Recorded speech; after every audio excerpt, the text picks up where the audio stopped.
امام زمانہ کی سلامتی کے لیے ایک دفعہ صلوات بھیج دیں۔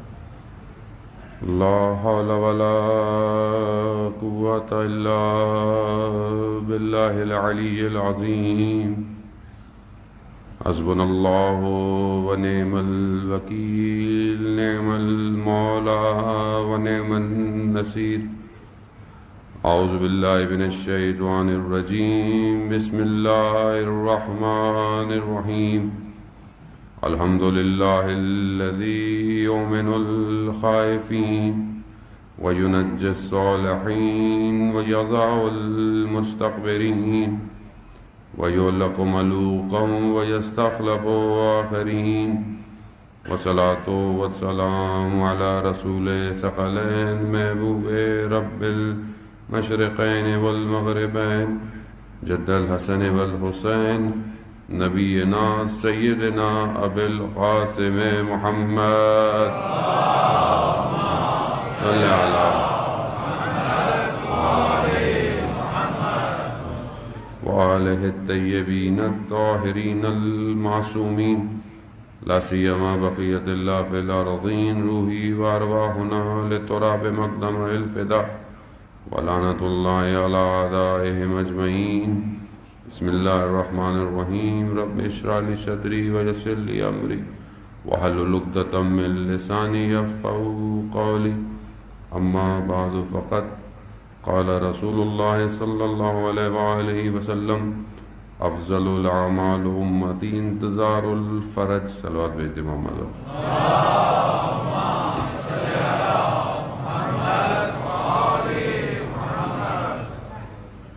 عزیزان محترم عزادارِ سید الشہداء علیہ السلام، ایام عزا ہے اور ماہ محرم کی آج 25ویں تھی جو گزر گئی۔ یقیناً آپ لوگ مسلسل مجالس اور عزاداری کو قائم کیے ہوئے ہیں اور آگے بھی یہ سلسلہ جاری رہے گا، اور بندے خدا حقیر کو بھی یہ خدا نے توفیق عطا فرمائی کہ آپ کے درمیان میں حاضر ہوں اور اہل بیت علیہ السلام کا ذکر کریں، کیونکہ یہی ذکر ہے جو انسان کو رفعت دیتا ہے، بلندی دیتا ہے۔ ویسے تو بہرحال میں نے کل آنا تھا، لیکن کچھ مشکلات کی وجہ سے تو آج جو مولانا نے یہاں پڑھنا تھا وہ میری جگہ کہیں اور پڑھ رہے ہیں اور مجھے یہاں پڑھنا پڑ گیا۔ ویسے مجالس ہماری کل سے ہیں، اور اگر چاند 29 کا ہوا تو 5 ہی ہوں گی، اور اگر زیادہ ہو گیا تو پھر توفیق ہو جائے گی ایک دن آپ کے درمیان میں، اور ہم کوشش کریں بہرحال ان چند دنوں کے اندر اپنے آپ کو اپنے وقت کے امام کے قریب کریں، اور اصل عزاداری کا ہدف ہی یہی ہے کہ ہم اپنے وقت کے امام کی معرفت حاصل کریں۔ کربلا کا واقعہ جسے ہر سال ہم تکرار کرتے ہیں اور بیان کرتے ہیں، اس کا اصل ہدف یہی ہے کہ جس طرح اس وقت لوگوں نے اپنے وقت کے امام کو پہچانا، ہم جو ہے وہ اپنے وقت کے امام کو پہچانیں۔ اور کئی زاویوں سے کربلا کو جو ہے وہ بیان کیا جاتا ہے، تاریخی ہے، تجزیہ ہے، تحلیل ہے، تفکر ہے اس کے اندر، فکر ہے اس کے اندر، اقتدار ہے اس کے اندر، قدریں ہیں اس کے اندر۔ ان سب کو بیان کرنے کا اصل ہدف یہی ہوتا ہے کہ ہم یہ دیکھیں کہ اگر ہم تاریخ میں ہوتے تو ہم کہاں کھڑے ہیں۔ بہرحال آج کیونکہ روز شہادت ہے سید الساجدین زین العابدین امام محمد اللہم صلی علی محمد وآل محمد، اسی کی بہرحال روشنی میں جو چند غرائز آپ کے اذان عالی میں منتقل کرنے ہیں۔ امام نے جس دور میں زندگی گزاری وہ دور ظاہر کربلا کے بعد کا دور ہے اور بہت سخت دور ہے۔ اس دور کے اندر جہاں اتنا مشکلات ہیں اور طاغوتی نظام جو ہے وہ جس نے اہل بیت کے ماننے والوں کے لیے زندگی سخت کر دی تھی، لیکن امام نے اپنے بھی دور میں جو ان کا وظیفہ بنتا تھا اس کو بہترین طریقے سے انجام دیا۔ ہر امام نے، کیونکہ ادوار الگ الگ ہیں اور مشکلات الگ الگ ہیں، اگر ہم ائمہ علیہ السلام کی زندگی کا مطالعہ کریں تو ہر امام کے لیے اس کے دور کی مشکلات جدا ہیں، اور اس سخت دور میں ہر امام نے اپنا جو وظیفہ تھا اسے جس طرح انسان کامل ادا کر سکتا ہے اس طرح کیا۔ امام کے دور میں سختیاں ہیں اور ایک خوف و ہراس ہے، اور ظاہر اتنا بڑا واقعہ کربلا کا ہوا، پھر اس کے بعد بہت سارے واقعے ہوئے، توابین کا ہے، واقع حرہ مدینہ کا ہے، اس کے بعد ظاہر ہے ایک ٹینس سچویشن ہے، اس کے اندر کھلے عام گفتگو نہیں کی جا سکتی، کھلے عام ملا نہیں جا سکتا، دعوت نہیں دی جا سکتی. تو وہاں امام نے جو ہمارے پاس ایک مجموعہ پہنچا ہے، وہ امام کی دعاؤں کا جو مجموعہ ہے، جسے ہم صحیفہ سجادیہ کے نام سے جانتے ہیں. اس صحیفہ سجادیہ میں امام نے گو کہ دعائیں ہیں وہ، لیکن ان دعاؤں میں امام نے سب کچھ بیان کیا. ان دعاؤں کے ذریعے سے امام نے حتیٰ حکومت کیسے تشکیل دی جا سکتی ہے، امام نے وہ بھی اس کے اندر بیان کیا ہے، اور اس خوبصورت طریقے سے اسے کرافٹ کیا گیا ہے کہ بس ہم اپنی یا میں اپنی نااہلی کہوں کہ ہم جیسے طالب علم جو ہیں وہ بہت زیادہ اس پہ محنت نہیں کرتے، کام نہیں کرتے، تو وہ بیان نہیں ہوتا، اور جب ہم بیان نہیں کریں گے تو ظاہر ہے پھر آپ کہاں اس کو پڑھیں گے. تو قصور ہمارا ہے کہ ہم اس کو صحیح طرح معاشرے میں بیان نہیں کرتے. اس مجموعے کو، اس کے اندر جو ہے وہ سب کچھ اسی کے اندر ہے، چاہے وہ دعائیں ہوں جس سے توبہ کرنے والے کی، شکر کرنے والے کی، محبت کرنے والے کی. تو وہیں پر جو ہے وہ دعائے مکارم الاخلاق ہے کہ جو اپنے سارے انسان کی زندگی کے ان اخلاق کو بیان کرتی ہے کہ اخلاق کیسا ہونا چاہیے انسان کا کس کس مقام پر. تو بہرحال میں تھوڑی سی گفتگو اسی ضمن میں آج آپ کے جو ہے وہ درمیان میں کرنی ہے کہ بہت ساری ایسی چیزیں اس مجموعے ہیں جو ہمیں چوتھے امام سے ملا ہے. وہ مناجات ہیں، وہ دعائیں ہیں. دعا جو ہے وہ عام طور پر ہماری زندگی میں یہ معنی رکھتی ہے کہ بس جب ہمیں کوئی ریکوائرڈ ہے تو ہم مانگیں اور نکل جائیں بس، اور وہ بھی شاید ہم توجہ کے ساتھ اور کنسنٹریشن کے ساتھ نہیں مانگتے. مطلب عموماً انسان نماز پڑھتا ہے، جبکہ حدیث ہے کہ ہر نماز کے بعد خدا ایک دعا کو مستجاب کرتا ہے، لیکن ہم نماز کے بعد فوراً اٹھنے اور بھاگنے کی کرتے ہیں، تسبیح بھی بڑی تیزی سے پڑھتے ہیں، جبکہ ہر نماز کے بعد تعقیبات نماز بھی ہمیں ائمہ علیہ السلام سے ہیں کہ اگر وہ عربی کی دعائیں بھی پڑھ لیں 2 لائن کی. اس کی وجہ کیا ہے کہ دیکھیں ہمیں نہیں پتہ، ایک تو خالق کو ہم صحیح طرح نہیں پہچانتے. اب خالق سے گفتگو کیسے کرنی ہے وہ ظاہر ہے ہم کس طرح جب ہم پہچانتے اور وہ معرفت ہی نہیں رکھتے تو وہی بہتر بتا سکتا ہے کہ جو خالق کو بہتر پہچانتا ہو. اور اب دعا یعنی دعا مانگنا، وہ الفاظ اصل میں دعا ہے کیا؟ یعنی ہمارے لیے سادی سی جو تعریف ہے کہ ہمیں کوئی چیز چاہیے ہم مانگ لیں، جبکہ اصل میں دعا رابطہ ہے، ارتباط ہے بندے کا خالق کے ساتھ. وہ جتنا اسے بہترین ادا کرے گا اتنا بہترین اس کا رابطہ ہوگا. اس لیے قرآن میں پروردگار کہتا ہے کہ ادونی استجب لکم، تم مانگو میں مستجاب کروں گا. لیکن کیا مانگوں میں؟ منع نہیں کیا کہیں پروردگار نے کہ آپ کو یہ نہیں مانگو، نہ مانگو جو مانگنا ہے. لیکن اب جتنی انسان کی معرفت بڑھتی چلی جاتی ہے اس کے مانگنے میں فرق آ جاتا ہے. مثال کے طور پر آپ چھوٹے بچے کو، ذرا میں سادی سی مثال ہی دے سکتا ہوں، میں کوئی بہت بڑا طالب علم نہیں ہوں، چھوٹے بچے بھی بیٹھے ہوئے ہیں. اب چھوٹے بچے کو آپ شاپ پہ لے کے جائیں اور شاپ جو ہے وہ بھری ہوئی ہو کھلونوں سے، چیزوں سے. اب اس میں بہت اچھی چیزیں بھی ہوں، بہت کام کی چیزیں بھی ہوں، بہت مہنگی چیزیں بھی ہوں، لیکن کیونکہ بچہ ہے اب اس کی معرفت جتنی ہوگی یہ سب سے زیادہ کیا کرے گا، وہ چھوٹی سی گاڑی اٹھا لے گا، ایک ڈنکی اٹھا لے گا. اب باپ کہے گا بیٹا اس میں تو گیجٹس بھی پڑے ہوئے ہیں، اس میں تو جو ہے وہ الیکٹرانک کے ایسے ایسے آئٹمز ہیں، اس میں تو مائنڈ گیمز بھی ہیں. لیکن وہ کہے گا نہیں مجھے یہی چاہیے. کیوں چاہیے؟ کیونکہ اس کی معرفت اتنی ہے.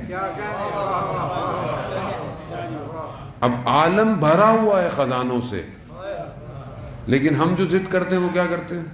یہ دے دے پروردگار، یہ دے دے. وہ تو اس نے کہا ہے کہ اس کا تو میں نے وعدہ کیا ہے تم سے،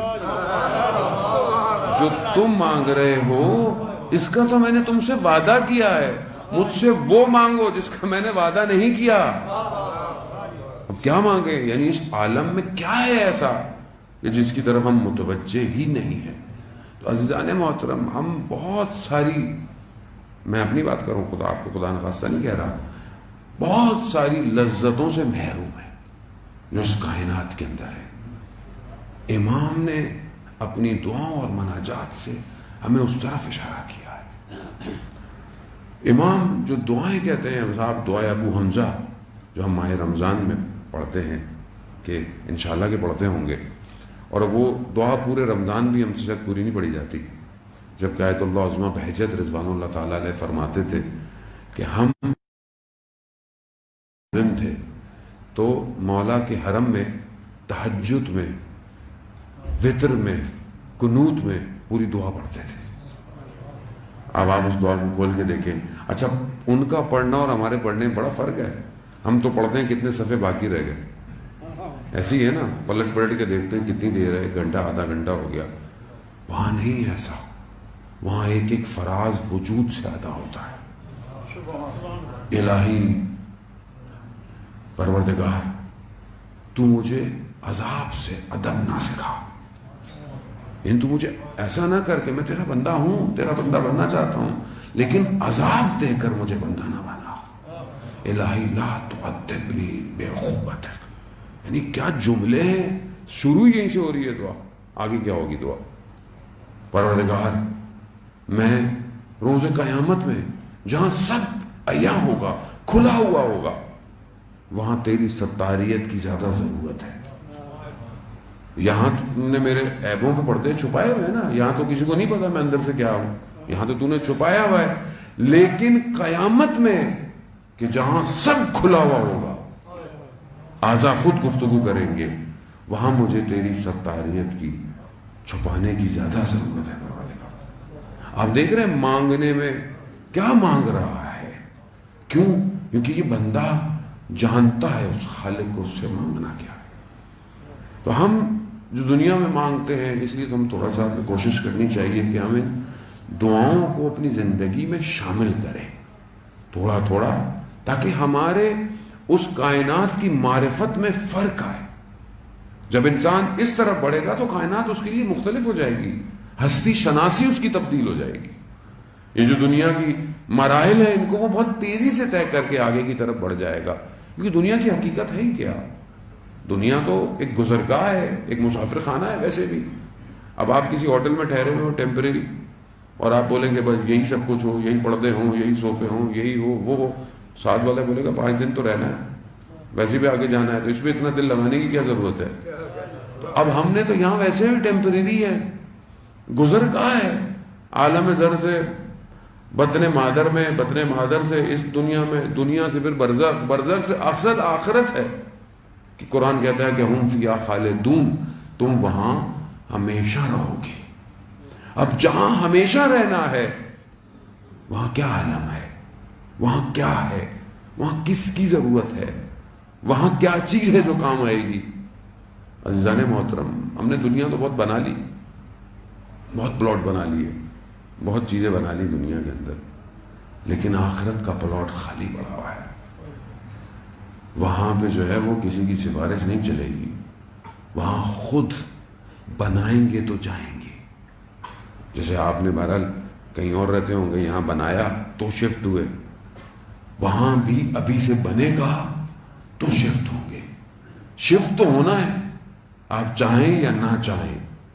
ابھی آپ کی مرضی ہے پلاٹ اس طرف ہو یا اس طرف ہو، وہاں 2 ہی آپشن ہے، وہاں تیسرا آپشن کوئی نہیں ہے۔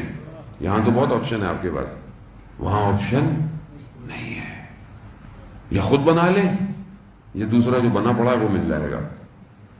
لیکن پروردگار نہیں چاہتا ایسے اپنی مخلوق کو۔ پروردگار کیا چاہتا ہے؟ دعائے مناجات محبین میں میرا چوتھا امام خدا کی بارگاہ میں کہتا ہے، الہی منزل لذی بے حلاوہ محبتک، پروردگار جسے تیری محبت کی حلاوت مل جائے، شیرینی مل جائے، وہ کہاں دوسروں کو ڈھونڈے گا؟ وہ کہاں ڈھونڈے گا؟ الہی منزل لذی، پروردگار جسے تیری قربت کی انسیت مل جائے، وہ کہاں کسی اور کی آرزو کرے گا؟ اب یہ ہماری زندگی میں ہے، وہ خدا ہے، اور لوگ مولانا خدا ہے کیوں نہیں ہے، ہم مسلمان ہیں، کہاں ہے؟ وہ امام ہمیں کیا فرما رہے ہیں؟ اور ہم چوتھے امام کو مانتے بہت ہیں. امام سے لیا کیا ہم نے؟ کم از کم یہ کتاب تو لے لینی چاہیے امام سے، اس کو تو پڑھیں تھوڑا سا. اور آسان سا پیکج یہ ہے کہ ڈیلی کی دعائیں پڑھ لیں جو صحیفے سجادیہ میں ہیں. ڈیلی کی دعائیں اتوار، پیر، منگل، بدھ، جمعرات، اور وہ مفاتی میں بھی موجود ہیں. اس کو پڑھیں، ترجمہ پڑھیں، اپنے وجود کو تبدیل کریں. عزیزان محترم، اب ویسے بھی آخری زمانہ بہت قریب لگ گیا ہے، ویسے ہی آخر الزمان ہے. جو نشانیاں ہیں ساری پوری ہوتی جا رہی ہیں. فساد آپ کے سامنے، فتنے آپ کے سامنے ہو رہے ہیں. کتنے آج کل ہمارے اپنے ملک کے جو حالات ہیں، فرقہ واریت کی طرف دھکیلا جا رہا ہے جان بوجھ کے، اور کسی چیز کو چھپانے کے چکر میں کسی اور چیز میں لگایا جا رہا ہے. تو ہم اور آپ پورے خطے کے اندر دیکھ لیں، ناامنیت دیکھ لیں. آپ ویسٹرن کنٹریز کے اندر دیکھ لیں، ایسا کبھی بھی نہیں ہوا کہ وہاں کے لوگ باہر سڑکوں پہ نکلے ہوں. یعنی پوری دنیا اس ٹائم ایک اضطراب کے عالم میں ہے، مضطرب ہے.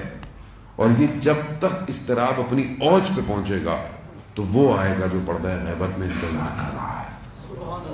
وہ تبھی آئے گا، وہ آئے گا جب ہم مضطرب ہوں. جب تک ہمارا اپنا کام چل رہا ہے، کاروبار چل رہا ہے، بزنس چل رہا ہے، سکون ہے، تو کہاں بلائیں اس کو؟ جب آپ پریشان ہوں گے تو بلائیں گے. تو یہ پریشانی اب بڑھتی جا رہی ہے، عالم ایسے ہی ہے. اب اس میں ہم متوجہ ہوں اس طرف عزیزان محترم، اس سے پہلے کہ کاروان آئے، صدا آئے اور ہم رہ جائیں. آپ یہ نہیں کہہ سکتے کہ جب امام تشریف لائیں گے تو میں اٹھوں گا، نہیں اٹھ پائیں گے. پھر ابھی سے تیار ہوئے تو پھر پرواز ہے. اور یہ تبھی ہوگی کہ جب ہم اپنے وجود کو دیکھیں کہ یہ وجود اس عالم میں کہاں موجود ہے، اور اپنے خالق کے ساتھ اس کا رابطہ کیسا ہے. قرآن میں سورہ حدید میں پروردگار کہتا ہے کہ اینما کنتم، کہاں ہو، میں تو تمہارے ساتھ ہوں. تم جہاں بھی ہو میں تمہارے ساتھ ہوں. وہ تو ساتھ ہے مگر میں اس کے ساتھ نہیں ہوں. میں کیسے ہوں؟ تو دعا اور مناجات دونوں میں بڑا فرق ہے. دعا انسان مانگتا ہے، مناجات نجوا کو کہتے ہیں، سرگوشی کو کہتے ہیں، آہستہ آہستہ بات کرنے کو کہتے ہیں مناجات. امام نے جو مناجات دی ہیں وہ ایسے ہی ہیں. جب رسول خدا حضرت محمد مصطفیٰ اللہم صلی علی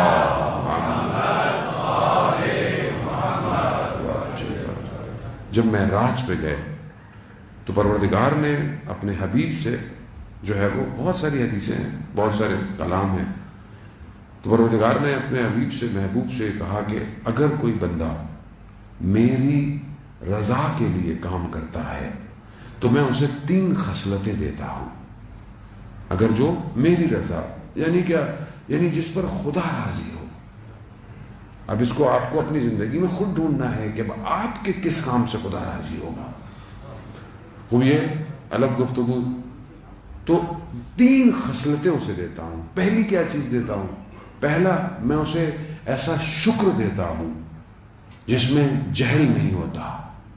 یعنی جب وہ شکر کرتا ہے، شکر کی طرف بڑھتا ہے، میرا شکر کرتا ہے، تو اس میں اس کے اندر جہالت نہیں پائی جاتی. وہ اپنے پورے وجود سے شکر کر رہا ہوتا ہے. یہ خصلت خدا دیتا ہے. دوسری، میں اسے ایسا ذکر دیتا ہوں جس میں غفلت نہیں ہوتی. یعنی وہ ایسا ذاکر بن جاتا ہے، ایسا ذکر کرتا ہے کہ وہ غافل نہیں ہو سکتا میرے ذکر سے. ہر وقت ذکر کے اندر رہتا ہے. کہ جہاں قرآن کہتا ہے یقیناً سورہ معارج کے اندر کہ یہ ہم صلاتم دائمون، یہ ہمیشہ نماز کی حالت میں ہے. یعنی کیا نماز کی حالت میں؟ یعنی نماز کسے کہتے ہیں؟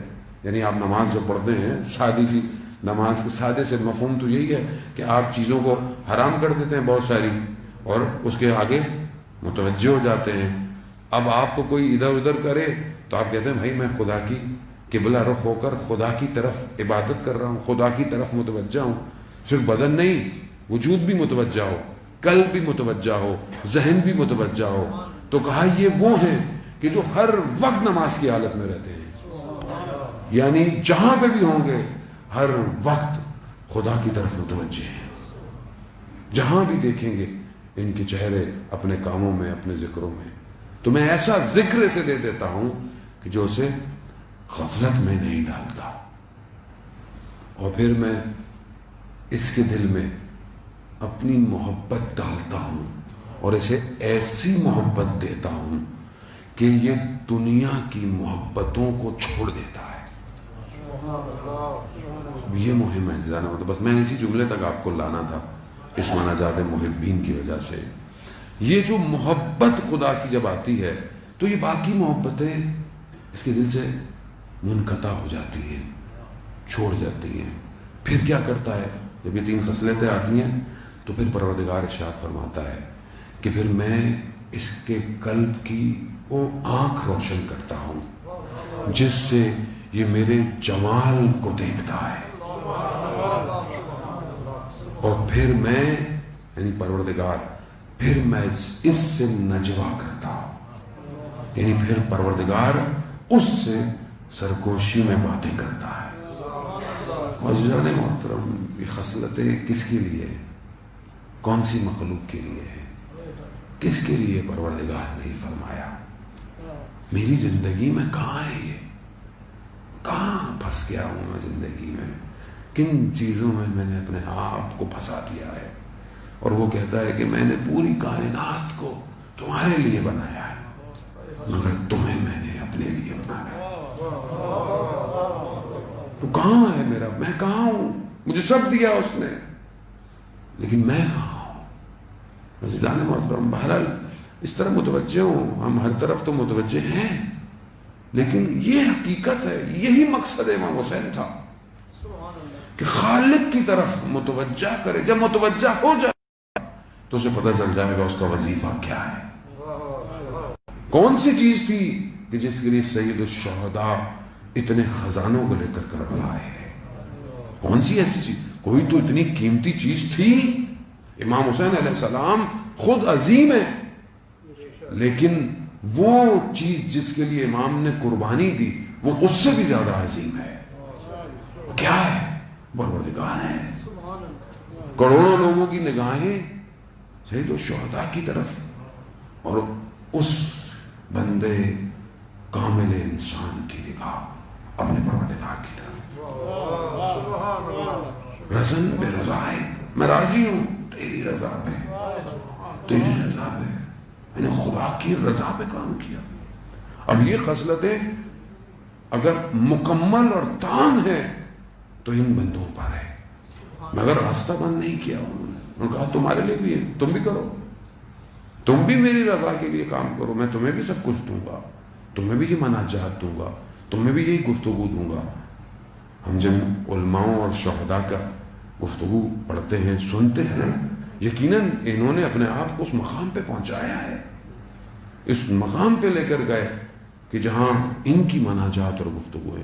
آیت اللہ قاضی رضوان اللہ تعالی جو کہ وادی السلام نجف اشرف میں جن کا مرکز مبارک ہے, وہ اپنی زندگی کے حوالات میں بیان کرتے ہیں کہ وہ تہجد کی نماز کے لیے شہر سے رات کو باہر جایا کرتے تھے اور نخلستان میں عبادت کیا کرتے تھے, اور 1 گھنٹہ تہجد کی نماز ان کی جو ہے وہ طول ہو جاتی تھی. اور وہ خود کہتے ہیں کہ جب میں اس وقت اس نماز میں ہوتا تھا تو میں اطراف سے منقطع ہو کر کائنات میں جو ذکر ہو رہا ہوتا تھا وہ مجھے سنائی دیتا تھا. خوب یہ کیسے ہوگا زندگی میں ایسے ہی مر کے چلا جاؤں, میں کب سنوں گا اس ذکر کو, میں کب ان مناجات کو سنوں گا, کب میرا قلب اس طرف متوجہ ہوگا. اب اس کا مطلب کیا ہے کہ میں اپنے اطراف سے, اپنے بہن بھائیوں سے, اپنے بچوں سے, ماں باپ سے, زوجہ سے رشتہ کاٹ دوں اور خدا کی محبت نہیں. یہ محبت جب آتی ہے تو ان ساری محبتوں کو ترسیم کرتی ہے. کیوں؟ کیونکہ مومن کے وجود میں نور پایا جاتا ہے, اور جب یہ نور جڑتا ہے تو یہ محبت ظہور کرتی ہے. یعنی اس کا مطلب یہ نہیں کہ میں خدا سے, بہت سے لوگ ہوتے ہیں میں تو تسبیح پڑھوں, میں تو سجدے کروں, میں عبادتیں کروں, مجھے اس سے کیا, یہ کیا ہو رہا ہے, وہ کیا ہو رہا ہے. نہیں, خدا کی محبت ایسی نہیں ہے. جب آپ خدا سے محبت کریں گے تو بے درجہ اولا آپ کو اس کی مخلوق سے محبت کرنی پڑے گی, کرنی پڑے گی. اب آپ اس کو ناراض نہیں کر سکتے, آپ کیسے اس کو ناراض کریں گے, کیوں, مخلوق الہی ہے. اب آپ اس کو اس طرح نہ دیکھیں جس طرح دنیا اس کو دکھا رہی ہے. اب آپ اسے مخلوق الہی دیکھیں کہ یہ جو رشتہ بنایا ہے یہ بھی پروردگار نے بنایا ہے. یہ میرا بچہ ہے، یہ مجھے پروردگار نے دیا ہے، یہ میرے بہن بھائی ہیں، یہ خدا نے رابطہ دیا، یہ میرے والدین ہیں، خدا نے مجھے لطف کیا ہے. تو ان رشتوں کو اس کی نگاہ سے دیکھیں، تو پھر نہ کبھی لڑائیاں ہوں گی، نہ کبھی جھگڑے ہوں گے، نہ کبھی فساد ہوگا، نہ کبھی حسد ہوگا، نہ آپس میں اس طرح کی جو چیزیں معاشرے میں کبھی بھی نہیں ہوں گی. آپ اسے مخلوق الہی دیکھیں. ہم چھوٹی چھوٹی سی باتوں پر ناراض ہو جاتے ہیں. بعض اوقات لوگ کہتے ہیں کئی سال ہو گئے بہن بھائی آپس میں گفتگو نہیں کرتے. لوگ جو ہیں وہ ذرا ذرا سی بات پہ زوجہ سے ناراض ہو جاتے ہیں، جبکہ سارے تعلقات جو ہیں وہ تھوڑے سے ہیں اور موقتاً ہیں. اصل رابطہ وہ ہے، اور یہ رابطوں کو پروردگار نے اتنا سخت رکھا ہوا ہے، جسے قطع رحمی کر لے تو انسان کی عمر بھی کم ہو جاتی ہے اور ساری مشکلات آ جاتی ہیں. رجب علی خیاط جو کہ بہت بڑے عارف تھے، وہ شخص ان کے پاس آیا،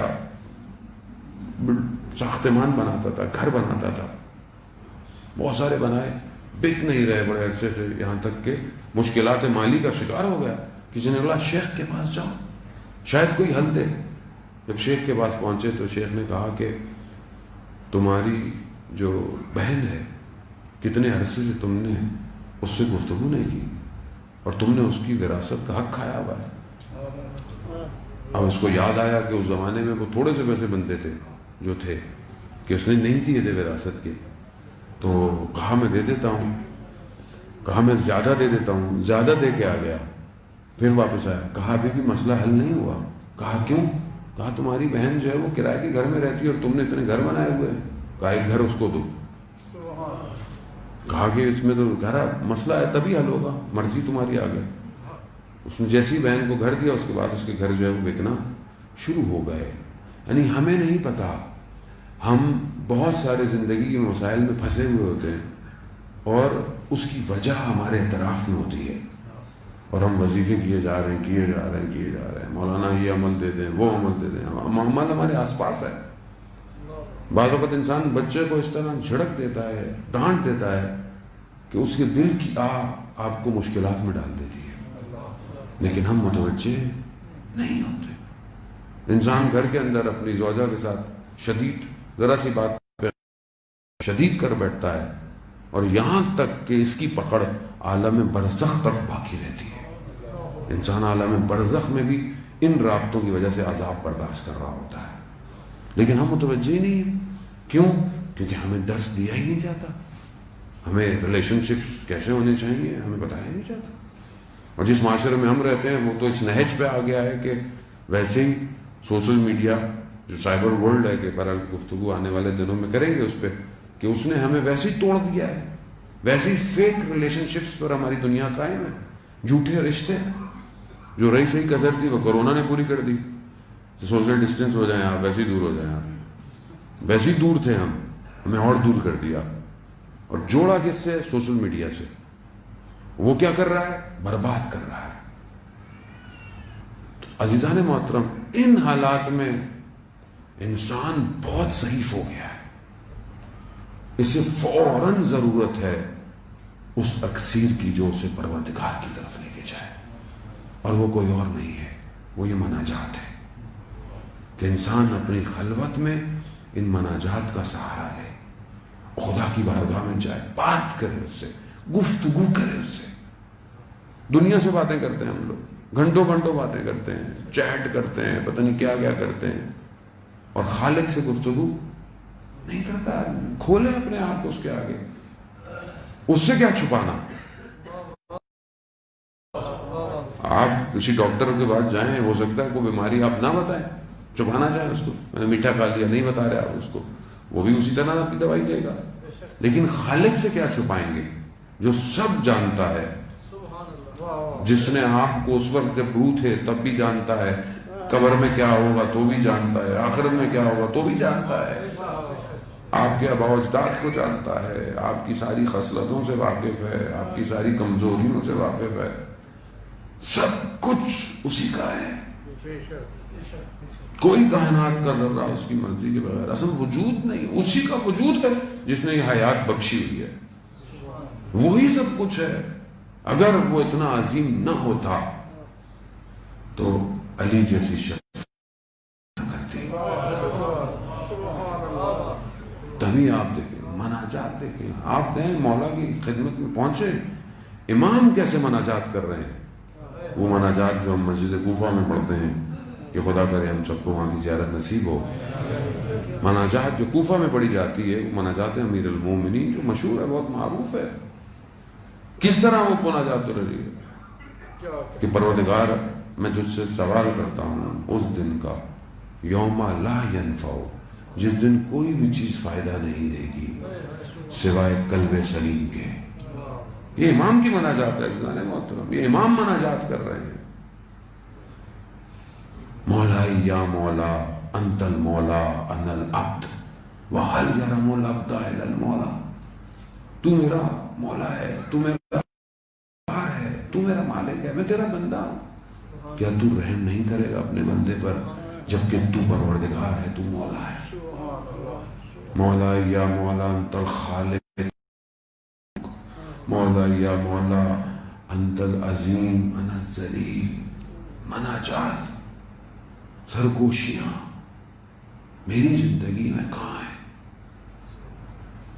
میں نے اس مناجات کو اپنی زندگی میں بہرحال جو توفیق ہوئی، لیکن ایک مقام ایسا تھا کہ جہاں میں نے مناجات توفیق ہوئی، اس دن سے لے کے آج تک ویسی میں نہیں پڑھ پایا مناجات۔ اور میں نے اپنے استاد سے پوچھا جب اس واقعے کے بعد، اور اس بات کو بھی میرے خیال میں شاید 12-13 سال ہو گئے، توفیق نہیں ہو پائی آج تک یہ مناجات پڑھنے کی۔ میں نے پوچھا کہ کیا وجہ تھی، کیونکہ کہا کہ تم ایسی جگہ گئے تھے جہاں شہداء کا خون بہت تھا، ان شہداؤں نے استقبال کیا ہے، یعنی وہ خود اس طرح مناجاتیں پڑھتے تھے، انہوں نے تمہیں بھی توفیق دی کہ تم بھی اس لذت کو محسوس کرو۔ عزیزان محترم، کو ہماری زندگی میں حسرتیں دوسری ہیں، گاڑی چھوٹی ہے، گھر چھوٹا ہے، فون ایسا ہے، حسرتیں ہماری یہی ہیں۔ یہ حسرت ہی نہیں کہ کبھی مجھے رات کی تنہائی میں مناجات نصیب ہو، اور میری راتیں زندگی کی گزرتی جا رہی ہیں، کتنی راتیں میں نے گزار دی اپنی زندگی کی غفلت میں، اور میں اس کی طرف متوجہ ہی نہیں ہوا، اور یہ مجھے پتہ ہی نہیں ہے کہ پتہ نہیں یہ رات میری آخری ہے کہ نہیں ہے، کسی کو نہیں پتا کہ آج کی رات یہ لمحہ آخری ہے کہ نہیں ہے۔ اور وہ جتنے بھی لوگ تھے، آیت اللہ جوادی عاملی فرماتے ہیں کہ جب یہ عراق کی جنگ تھی تو یہ وہاں جاتے تھے تبلیغ کے اوپر، تو خواہ ایک جگہ کسی اونچائی پر یہ تھے اور نیچے پانی کا چشمہ تھا، لیکن وہ دشمن کے قبضے میں تھا، یا اس طرف اگر بڑھتے تو جو ہے وہ شہید ہونے کے چانسز تھے۔ نماز کا وقت آیا، تو جب نماز کا وقت آیا تو انہوں نے پوچھا کہ آقا کیا کریں، پانی تو نیچے ہے، نماز کیسے پڑھیں؟ کہا پھر تیمم کرو کیونکہ جان کو خطرہ ہے، تیمم کرو۔ تو دیکھا ایک جوان جو ہے وہ 16 سال یا 14 سال کا، وہ جا رہا ہے، تو کہا آقا ہماری بات نہیں سن رہا، آپ ہی اس کو روکیں کہ کچھ ہو جائے گا۔ تو کہتے ہیں انہوں نے اس کو بولا کہ ابھی جب مشکل ہو تو تیمم کر سکتے ہیں، نماز ہو جائے گی تمہاری۔ تو وہاں اس نے مجھے مڑ کے دیکھا اور مسکرا کر کہا آقا رہنے دیجیے، آخری نماز ہے، خوشی خضو سے پڑھنے دیں۔ گیا وضو کر کے آ گیا، کچھ نہیں ہوا، نماز پڑھی، اور اس کے بعد بہرحال ان کا آپریشن سٹارٹ ہوا تو کچھ لوگ شہید ہو گئے۔ تو انہوں نے پوچھا کہ وہ کہاں ہے جوان؟ کہا وہ شہید ہو گیا ہے۔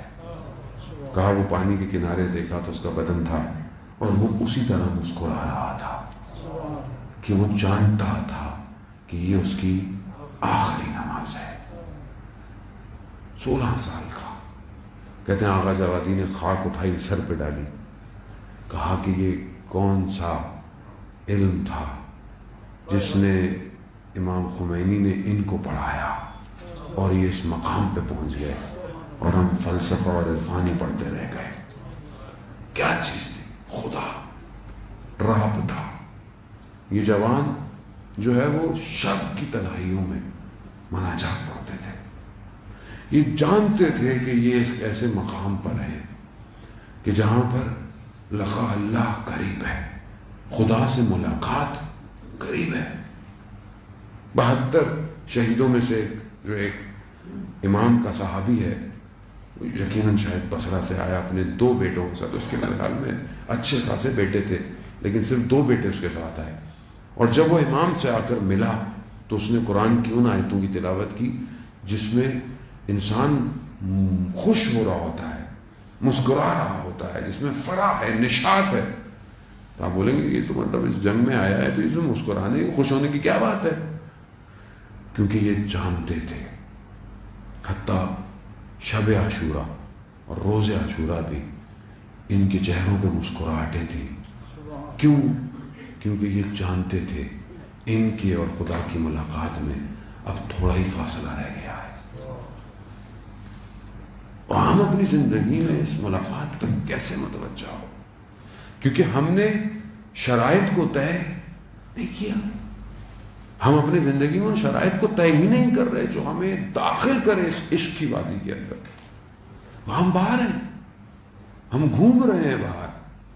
ہم اگر تھوڑے بہت دیندار بھی ہوتے ہیں تو بس مسجد امام بارگاہ میں, باقی ہماری زندگی میں جو بھی ہے بس ہے, ٹھیک ہے, چلتا ہے.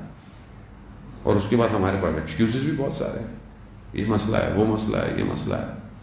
جبکہ خدا نہ آپ کو کام سے منع کرتا ہے, نہ آپ کو کسی بزنس سے منع کرتا ہے, نہ نوکری سے, نہ پڑھائی سے, کسی چیز سے خدا تو منع ہی نہیں کرتا. نان نفقہ جو حلال ہے اس کو واجب ہے, کماؤ, کھاؤ, کھلاؤ. جتنی تمہیں خدا نے وسعت دی ہے, جتنی تمہیں خدا نے اسٹیٹس دیا ہے, تم اپنے گھر اتنے رکھو, اچھے رکھو, اچھی گاڑی رکھو اگر تمہارے اندر ہے تو. لیکن خدا کہتا ہے کہ یہ سب سمٹ جائے گا. یہ جو سورج اور چاند بھی خدا نے بنایا ہے, جسے پروردگار قرآن میں کہتا ہے کہ یہ دھواں تھا, اس دھوئیں سے ہم نے اس کو بنایا. 7 آسمان جو ہے وہ کھڑے کیے ستونوں کی طرح. یہ سب سمیٹ لیا جائے گا, سب ختم ہو جائے گا. القاریات القاریات, سب سمیٹ لے گا. کیا بچے گا؟ کیا لے کے جائیں گے اس کے پاس؟ انہی زندگی کے معاملات میں امتحان ہے, ابتلاات ہے. وہ یہ دیکھتا ہے کہ میں اس کو یہ سب دے کر یہ دیکھوں کہ یہ میری طرف کتنا متوجہ ہے. یہی کمال تھا سید الساجدین کا. ہم ترک نہیں کر سکتے عزیزان محترم اس سجدے کو جو روز عاشورہ مغرب میں سید السجاد نے کیا ہوگا. روز عاشورہ کیا تھا؟ کیا تھا جو لیا خدا نے, جو دیا گیا. اس کے بعد سجدہ سبحان ربی الاعلی و بحمدہ. دیکھیں آپ, یعنی آدمی کی تو کوئی چھوٹی سی چیز کھو جائے تو وہ تو نماز بھول جاتا ہے, تو کفر پہ آ جاتا ہے آدمی. یہ کیا کر دیا پروردگار, بندہ مر جائے, بچہ مر جائے. مگر وہاں اللہ اکبر نہیں لے پا رہے ہم امام کی معرفت. جب امام ہی سمجھ میں نہیں آئے گا تو اس کا ہدف کیسے سمجھ میں آئے گا؟ ہم نے روایتی سیٹ اپ رکھا ہوا ہے اپنی مسجد ساداری, بس روایتی. یہی چیز تاخیر کا باعث بن رہی ہے کہ ہم وقت کے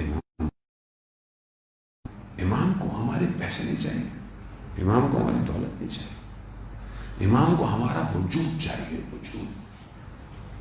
وہ اس کو کربلا وجود پہنچے تھے.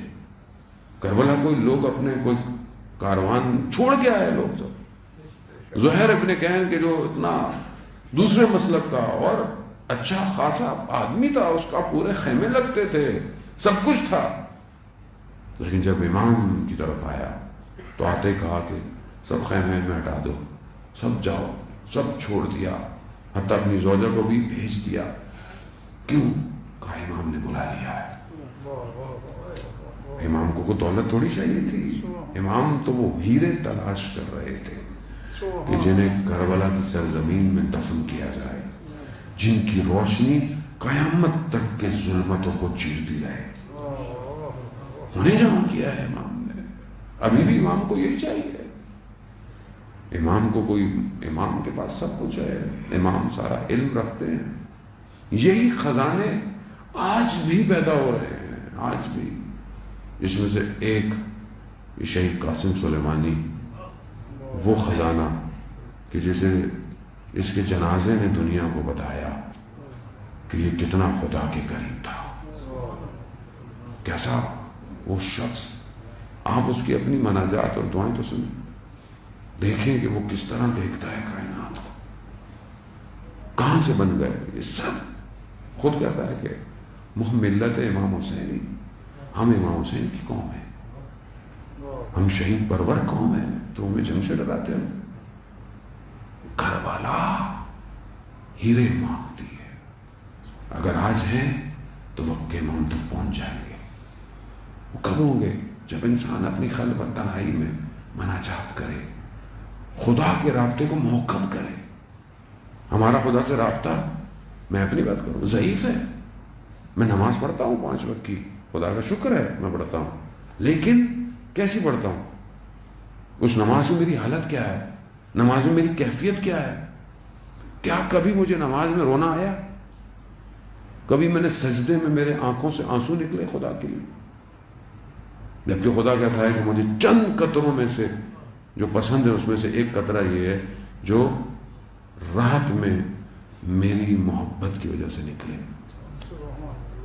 کہ میری آنکھ سے کبھی آیت اللہ عظمہ بہجت کی نماز کہ ہمیں تھوڑی توفیق ہوئی ان کی نماز پیچھے پڑھنے کی، کہ کس طرح وہ سجدے میں چیخ مارتے تھے کہ ہمارے دل ہل جاتے تھے، کیونکہ ہم اس چیز کو تو محسوس نہیں کرتے تھے جس کو وہ محسوس کر رہے ہیں، اس عظمت کو، اس جلال کو، اس جمال کو، تو جو باطن کی آنکھ دیکھ رہی ہو۔ اور آدمی پھر اس چیزوں سے، دنیا کے جمال سے پھر غافل ہو جاتا ہے۔ دنیا میں کیا جمال ہوگا، دنیا میں کیا حسن ہوگا؟ وہ ایک صرف جھلک تھی جو حضرت یوسف پہ پڑی کہ جسے لوگ اس زمانے میں انگلیاں کٹ گئیں، وہ ایک جھلک تھی۔ اور سوچیں یوسف زہرا کیسا ہے کہ جس کے انتظار میں کائنات منتظر ہے۔ وہ کیسا رخ ہوگا کہ جس کے لیے ہم کہتے ہیں اللہم ارنی الطلعۃ الرشیدہ وغرۃ الحمیدہ، دعا عید میں جو ہم ہر وقت پڑھتے ہیں۔ شخص، ہمارے استاد کہتے ہیں کہ حج کے مناسک ادا کرنے مکہ گیا ہوا تھا، اور 8 کو جب لوگ 8 کو ابھی مکہ میں ہی ہوتے ہیں، 7 8 بعد میں چلتے ہیں، کہا میں باہر نکلا دیکھا خالی ہے، خلوت، مکہ کی سڑکیں خالی ہیں۔ میں پریشان ہوا کہ لوگ کہاں چلے گئے؟ تو میں نے دیکھا کہ سامنے سے ایک نقاب پوش تشریف لا رہا، تو میں نے کہا میں ان سے پوچھوں کہ لوگ کہاں چلے گئے، یہاں ہونا چاہیے تھا لوگوں کو۔ کہہ رہے جیسے وہ نقاب پوش قریب آتا گیا، اس نے اپنے رخ سے نقاب ہٹایا تو میں وہیں ساکت ہو گیا، مجھ سے کچھ بولا نہیں گیا۔ اور تھوڑی دیر بعد تو میں نے دیکھا کہ لوگ تو میرے آس پاس چل رہے ہیں۔ میں نے دیکھا کہ لوگ کون ہیں، تو ہمارے استاد کہتے ہیں کہ اس سے جب عالم دین نے پوچھا تم نے خانہ کعبہ کو دیکھ کر کیا دعا مانگی تھی؟ کہا میں نے یہ دعا مانگی تھی اللہم ارنی الطلعۃ الرشیدہ، مجھے وہ امام کا وہ درخشندہ چہرہ دکھا۔ تو کاش تم نے کلام بھی مانگ لیا ہوتا تو امام تم سے گفتگو بھی کر لیتے۔ تو یہ دعا ہمارے ہاتھوں میں کہاں ہے؟ یہ دعا ہمارے لبوں پہ ہے کہ پروردگار یہ جمال جو تیرا پوشیدہ جمال ہے، جو تیرے ساری عظمتوں کا کمال ہے، وہ ساری صفات الہی جو اس میں منسجم ہے، کس کے پاس ہے؟ امام کے پاس ہے۔ پروردگار دکھا، کیا یہ میں مانگتا ہوں خدا سے؟ کیا ہے یہ میرے نام؟ کیسے کربلا پہنچوں گا؟ کس کربلا پہنچوں گا؟ میں کون سی کربلا کو یاد کرتا ہوں کہ جہاں لوگ کٹ گئے، تیر کھا لیے سینوں میں، مگر امام کو کچھ نہ ہونے دیا۔ یہی تو ہے وہ جمال، یہی تو مناجات ہے عزیزان محترم، کیونکہ لذت متوجہ نہیں ہے۔ کائنات کی حقیقی لذتیں کیا ہیں؟ یہی کہا امام سجاد کے الہی پروردگار، جسے تیری محبت کی حلاوت مل جائے اسے دوسری چیزیں کیا کریں گی؟ جسے تیری محبت مل جائے، جس کو یہ محبت مل جائے، اس کو نہ شہرت، نہ دولت، نہ خوف، نہ مال، نہ جان، کچھ بھی نہیں ہے۔ وہی آگے بڑھ سکتا ہے۔ وہی اس مقصد پہ پہنچ سکتا ہے جس کے لیے اسے خلق کیا گیا ہے. کیوں؟ اسے پتا ہے کہ میں کٹ بھی جاؤں گا مر بھی جاؤں گا تو کیا فرق پڑتا ہے، کیونکہ یہ لذت دیکھ رہا ہے. کربلا اسی محبت کا جمال ہے. ایک جملہ بس آپ کی زحمت ہے عزیزان محترم، ایک جملہ حضرت زینب سلام اللہ علیہا، ایک جملہ کہ جب ابن زیاد لعین نے پوچھا کہ ہم نے کربلا میں یہ کر دیا وہ کر دیا، آپ نے کیا دیکھا؟ ما رأیت الا جمیلا، میں نے جمال کے سوا کربلا میں کچھ نہیں دیکھا. یہ جمال ہمیں کیوں نہیں نظر آتا؟ ہم کیسے اس جمال کو دیکھیں گے؟ یہ جمال کیا ہے عزیزان محترم؟ ہم اس وادی میں نہیں پہنچ پا رہے کربلا کی. یقیناً یہاں پہنچنا آسان نہیں تھا، وہ ام المصائب بنی تو یہ جمال نظر آیا.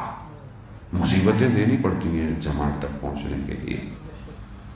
ہم بھی اپنی زندگی میں بہرحال کوشش کریں کہ اس جمال کی طرف بڑھیں تو خدا خود ہمارے قلب کو روشن کرے تاکہ ہم اس کی عظمتوں کو، اس کے جمال کو، اس کے جلال کو دیکھیں.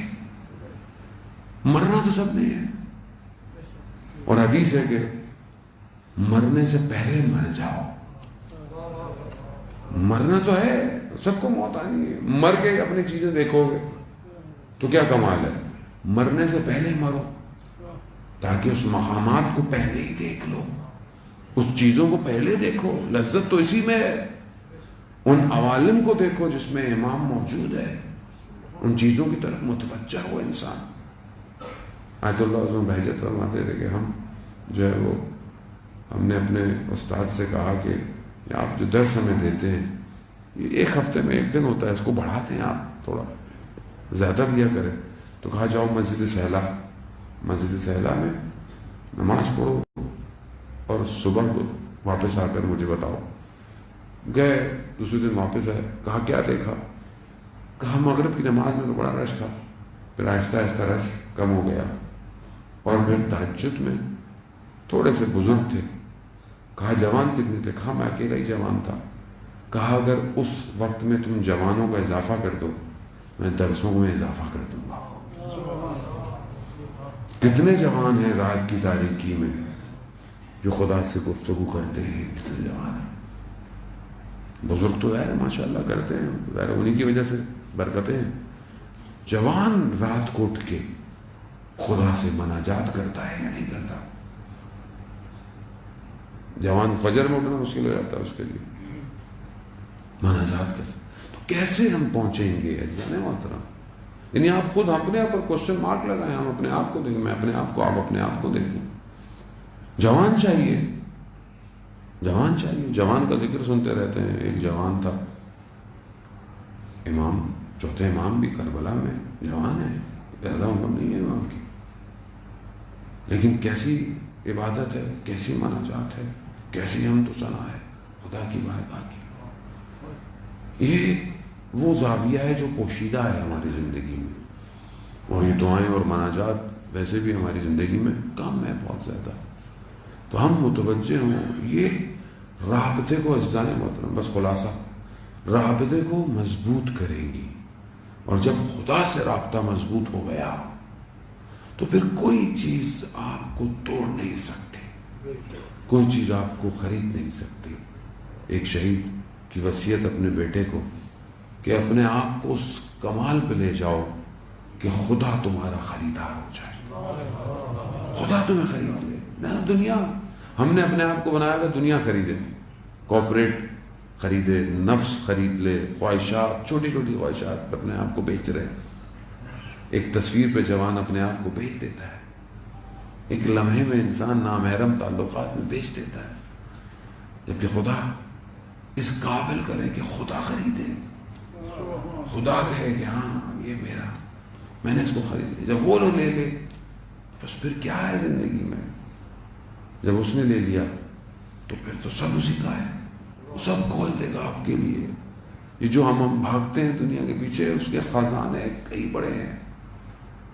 وہ جب پتھروں کے اندر کیڑوں کو غذا دے سکتا ہے سمندر کی تہوں کے اندر مچھلیوں کو غذا دے سکتا ہے، ہواؤں میں پرندوں کو جب وہ سب دے سکتا ہے تو اس اشرف المخلوقات کو کیوں نہیں دے گا؟ یہ تو ہم نے خود اپنے آپ کو گرایا ہوا ہے، اور یہی پستی ہمیں تباہ کر رہی ہے، انسانیت سے دور کر رہی ہے۔ انسان محترم، اسی کی ضرورت ہے، اور ان مناجات اور دعاؤں کی طرف کہ میرا چوتھا امام اپنی ساری زندگی کرتا رہا۔ درود سے دعا شروع کی اور اس کے بعد آگے، لیکن عجیب ہے، خادم امام کے غلام بیان کرتے ہیں کہ ہم جب بھی پانی دیتے تھے تو پانی کو دیکھ کر یہ ہمارا امام گریہ کرتا ہے۔ کہا جب بھی کھانا دیا جاتا تھا تو امام کھانے کو لے کر گریہ کرتے۔ کہا بستر بنایا جاتا تھا مگر امام زمین پر سوتے تھے۔ جو بولا کیوں؟ کہا میرے بابا کو بھوکا اور پیاسا ہوا، پانی وضو کے لیے ہے تو گریا ہے، نماز پر کھڑے ہیں تو گریا ہے، کہیں جانور کو قربان ہوتے دیکھا تو مولا رک گئے، کہا اسے پانی پلایا ہے۔ اللہ اکبر۔ یہ 5 گریے مشہور ہیں، امام چھٹے امام کی حدیث ہے، 5 گریے کائنات کے۔ ایک حضرت آدم کا گریہ ہے کہ جب انہیں روئے زمین پر بھیجا گیا، ایک حضرت یعقوب کا گریہ ہے جو حضرت یوسف کی جدائی میں گریہ کرتے رہے، ایک خود حضرت یوسف کا گریہ ہے، اور ایک گریہ حضرت زہرا سلام اللہ علیہ، اور ایک سید الساجدین کا گریہ جو کئی سال پر محیط رہا۔ کہنے والوں نے کہا مولا اتنا گریہ کیوں کر رہے ہیں؟ کربلا کو بڑا وقت گزر گیا۔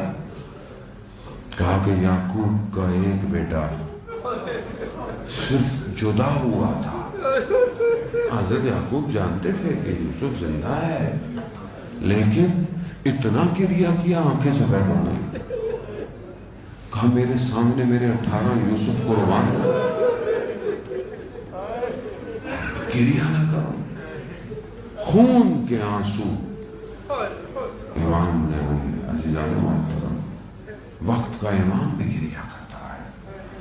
یہ کیسے گریہ نہ کرتے؟ اپنے سامنے نے کیا کیا مصیبتوں کو، کیا کیا مشکلات کو امام نے دیکھا۔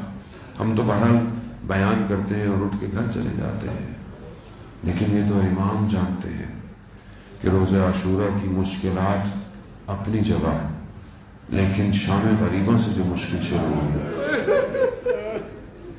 امام کی امامت کا پہلا سوال کتنا عجیب ہے کہ بی بی زینب آ کر فرما رہی ہیں بیٹا سجاد خیموں میں،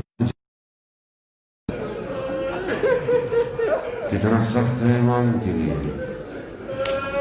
کہ نہیں مرے نہیں، اغیار کے مجمع میں آ جائے، غیروں کے مجمع میں آ جائے۔ ہاں عزاداران محترم، یہ آسان نہیں تھا۔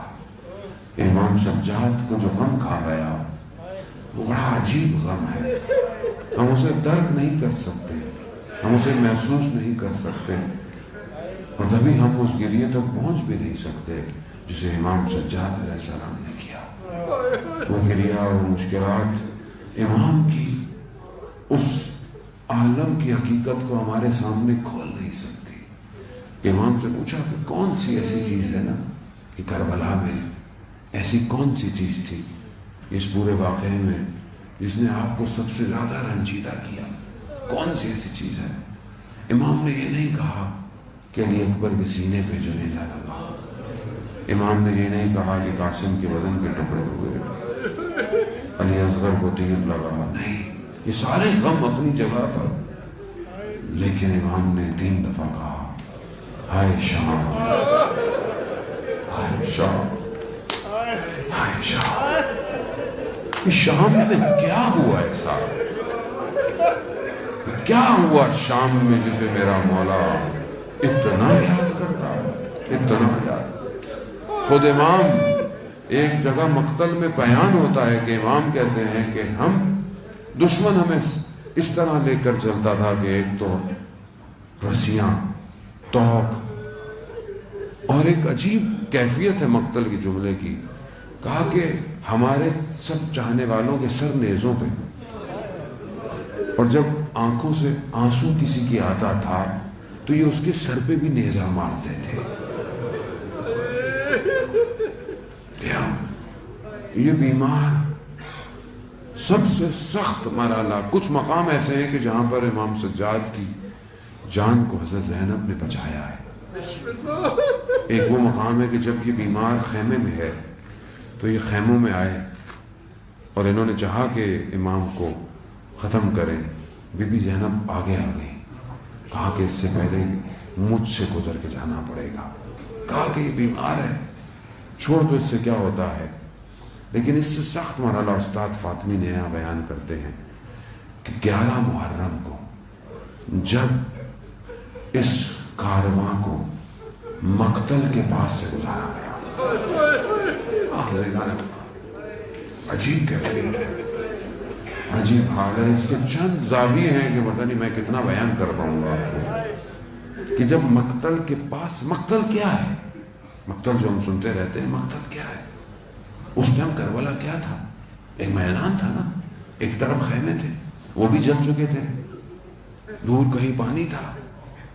ایک میدان ہے اور وہاں پر سر بریدہ لاشیں، اسے مقتل کہتے ہیں. سر بریدہ لاشوں کو مقتل کہتے ہیں. اس مقتل کے پاس سے ان کو گزارا گیا. کیسے گزارا گیا؟ سواریوں پہ زین نہیں ہے، مہارے نہیں ہیں، ان کو گزارا گیا. اب جب گزارا گیا نا تو امام نے ایک بدن کو دیکھا. کیسا بدن ہے؟ سر بریدہ ہے، کچھ بھی بدن پہ نہیں ہے. صرف کرتے پہ، جو میرا چھٹا امام کہتا ہے نا، صرف کرتے پہ 100 زخموں کے نشان کرتے پہ تھے، وہ بھی نوچ لیا گیا تھا. تو بدن پہ کتنے ہوں گے؟ اس حالت میں جس پر کربلا کی خاک اٹی ہوئی ہو. امام نے جب اپنے بابا کی یہ حالت دیکھی تو استاد کہتے ہیں کہ اس سے پہلے کہ امام کی روح پرواز کرتی، بی بی زینب نے اپنے آپ کو سواری سے اس مقام ہی، وہی وہ مقام ہے کہ جہاں بی بی نے یہ کہا یہ میرا بھائی حسین ہے. ہاں آزاداران محترم، اس حالت کو میرا مولا نہ پہچان پایا، نہ برداشت کر پایا. گزر گیا وقت، آپ نے یہ مصائب سنتے رہے. ہاں عزیزان محترم، آئے امام کے اس غم کو تھوڑا سا عکاسی اگر ہو پائے.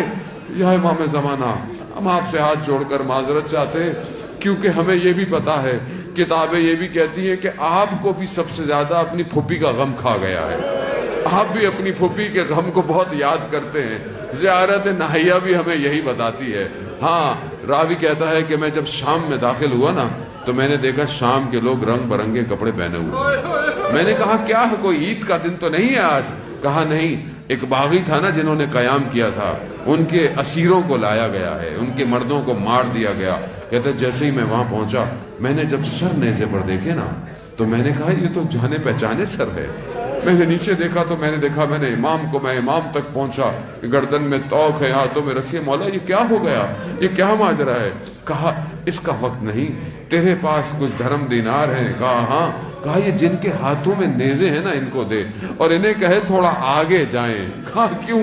کہا لوگ ان نیزوں کے سروں کو دیکھیں، میرے اہل حرم پر نگاہیں نہ پڑیں. ہاں زاداران محترم، امام سجاد کو یہ غم کھا گیا. یہ اغیار کا مجمع، یہ غیروں کا مجمع، اور یہ سید زادیہ، یہی وہ شام کا غم تھا جو ساری زندگی امام کو رہا. وقت گزر گیا، امام کو بھی زہر دیا گیا. بس میں تیری سے آخری مراحل کی طرف، امام کو زہر دیا گیا، امام کی شہادت ہو گئی. وقت غسل آیا، جب میرا 5واں امام اپنے بابا کو غسل دیکھ رہا ہے، راوی کہتا ہے ہم نے دیکھا امام کے بدن پر نشانات ہیں۔ کیسے نشان ہے؟ ایک سیاہ نشان امام کی کمر پر بھی تھے، اور کہتے ہیں بعض کے امام بھی اپنے بابا کے بدن کو دیکھ کر گریہ کیا، جیسے مولا کائنات نے اس وقت جب اپنی زوجہ کو غسل دے رہے تھے تو گریہ کیا تھا۔ بی بی نے بھی بڑی چیزوں کو چھپا کر رکھا، امام سجاد بھی اپنے بیٹے سے بہت زخم چھپاتے رہے، نہ جانے کون کون سے زخم تھے نہیں معلوم۔ عزیزان محترم، مقتل تو صرف ان نشانوں کو کہتا ہے جسے امام رات کو اٹھا کر لوگوں کو کھانا کھلاتے تھے، لیکن ہو سکتا ہے ان تازیانوں کے زخم بھی ہوں، اس توق کے نشان بھی گردن پہ ہوں، لیکن پھر بھی میں کہوں گا اپنے 5ویں امام سے، مولا آپ نے اپنے بابا کو غسل کفن دیا، آپ نے جنت البقیع میں دفنا دیا، بڑے آرام سے دفنا دیا، مگر لا یوم یوم ابا عبداللہ، مگر جس طرح آپ کے بابا کربلا کے 3 دن پہنچے، اس غربت میں کسی اولاد نے اپنے باپ کو نہیں دفنا۔ جب بنی اسد کے قبیلے سے ایک ایک کر مولا نے نشاندہی کی نا، پھر ایک قبر ایک بدن کی طرف کہ جو نہ جانے کتنا چھوٹا ہو چکا تھا، کہا مولا نے میں خود دفناؤں گا۔ کہا کس کا ہے؟ کہا میرے بابا کا بدن ہے، اسے دفنانے کچھ اور لوگ بھی آئے ہوئے ہیں۔ اب آزادانہ نے محترم نہ جانے کس طرح اس بدن کو اٹھایا جو کہ اپنے ان گھوڑوں کی ٹاپوں سے بھی مس ہو چکا تھا، جس پر اتنے نشان تھے، دفنایا اور مٹی ڈال دی۔ بس ایک جملہ کہوں گا، جب بھی یاد آئے تو گریہ کیجئے گا۔ وقت گزرا، لوگوں نے دیکھا 4تھے امام کچھ ڈھونڈ رہے ہیں۔ کہا مولا کیا ڈھونڈ رہے ہیں؟ ریت میں کچھ ڈھونڈ رہے ہیں۔ کہا کیا ڈھونڈ رہے ہیں؟ کہا میرے بابا کے ہاتھ میں ایک انگلی نہیں ہے۔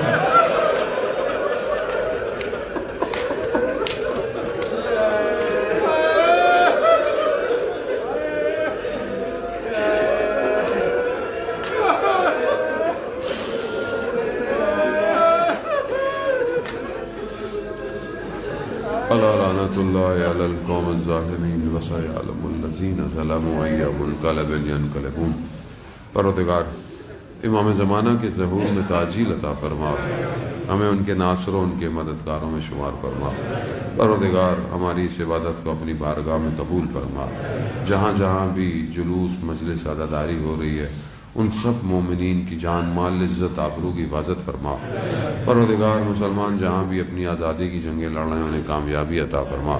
پروردگار یہ ہمارے ملک میں جو فرقہ واریت کی ہوا کو جو ہے وہ بھڑکایا جا رہا ہے، ان سب دشمنوں کو نیست اور نابود فرما۔ ہمیں اپنے ملک میں امن کے ساتھ یکجہتی کے ساتھ رہنے کی توفیق عطا فرما۔